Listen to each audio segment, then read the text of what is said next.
If you're into mindfulness, emotional resilience, or self development, you've probably felt that Stoicism and Buddhism sound strangely similar, and a lot of leaders, entrepreneurs adapt Stoicism.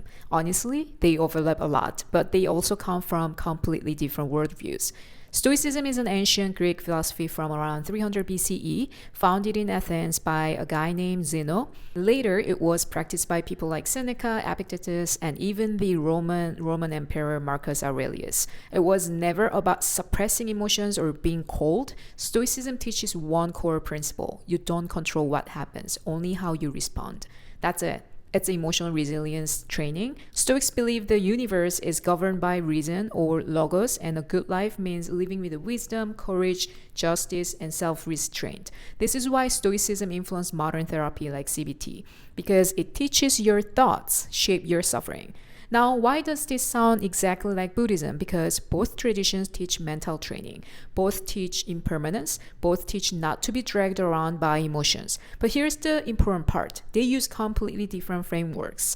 Where Stoicism and Buddhism align is both say pain is inevitable, suffering is optional, depending on how you relate to experiences. Both emphasize awareness of emotions, reducing reactivity, and ethical living, focusing on what can actually be controlled, living with intention, not impulse. It feels like they are talking to each other across continents.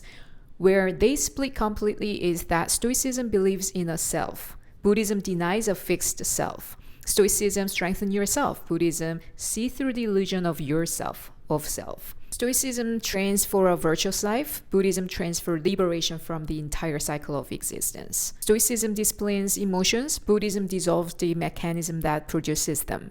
Buddhism uses a microscopic psychological model: contact, feeling, craving, then suffering. Stoicism uses a cognitive model: interpretation, emotion, then reaction. Both work. They just work differently. Stoicism sees a universe ordered by reason. Buddhism sees a universe arising from conditions. Stoicism believes in divine logic. Buddhism believes in dependent origination. Buddhism doesn't assume a designer, only cause and effect.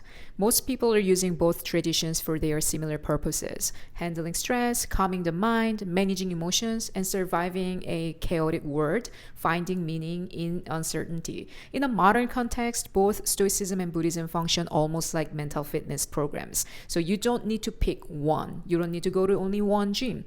You can learn from both and just utilize it.